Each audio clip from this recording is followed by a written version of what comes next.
Okay, Swanesang, Syrah.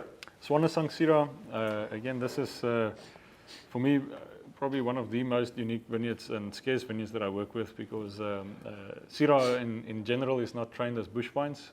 My grandfather had the belief to always work with bush wines. For him it was a sustainability factor, and also integrity towards his belief in getting the best qualities and concentrations out of his grapes without doing too much crop. Bush wines has a natural ability to crop a little bit less than trained, but in the end it's difficult to train Syrah as a bush wine, and it was a challenge for him. But and I had Rosa Creer in this vineyard, so she couldn't believe me that this is Syrah, so she had to come back in summer to come taste the grapes to believe me. But I showed her that yeah, so this is planted late 90s, dry farm bush vines on decomposed granite soil, probably our closest Syrah that we have there to the coast or to Stellenbosch, the ocean. This farm is called Syrah, aptly named so. It's just constantly through the ocean's air. And now that it's planted on transport, the traditional method, it's kind of a high density plantation of bush vine, which makes that Syrah, because remember this vine or this variety is a sprawler. It wants to grow lusciously, it wants to grow quickly, it makes long internodes. So anything here as a farmer you want to do is restrain it. You want to confine it a little bit. So just rein it in. Yeah, rein it in and do what you can to kind of limit him, so that he understands, you know, if you're going to grow too lush now and there's a long summer for you because it's a later ripening variety, you're not going to hold on to your fruit in a good way. So you need to go through a longer season. So in that way, any limits that you can introduce. So here it's a duplex soil, half a meter down. There's some coffee clip layer, which just gives less soil occupation for the roots, which is good for Syrah, because now it will already make a little bit shorter shoots at the top, but now also high density planted. Again, another way to put a limit for the roots competition, and then also it makes the upright growth happening for the bush vines, making them stable as a structure as well. So now we have these bush vines quite uniquely trained, making shorter shoots, but also enough leaves to protect them throughout the longer season.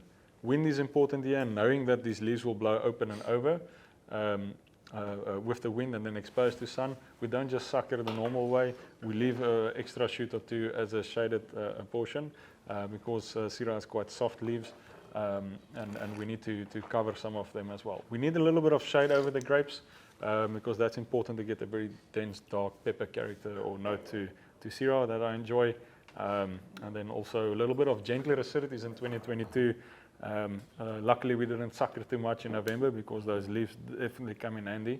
But it was also a later ripening season, and quite intensity of characters built up. But having gentler acidities, I knew I had to work with some reduction in the end to bring that in. Again, flirting with reduction, using concrete vessel, larger format, where this one aged in for 12 months before bottling. And also about a 10% portion or 15% portion that went into older barrels. So is this the first vintage of you using so much concrete for this wine? Yes, this is the first vintage that goes into concrete. And it came at the right time. You know, for me, concrete brings a little bit of tension, especially in an open vintage like 2022. Yeah, the tannin seems a lot more, again, integrated with the fruit. Less oxidized tannins, I suppose. Exactly. So a lot more purity. The same rule for me accounts with the Chenin Blanc as it does with the Syrah vineyard.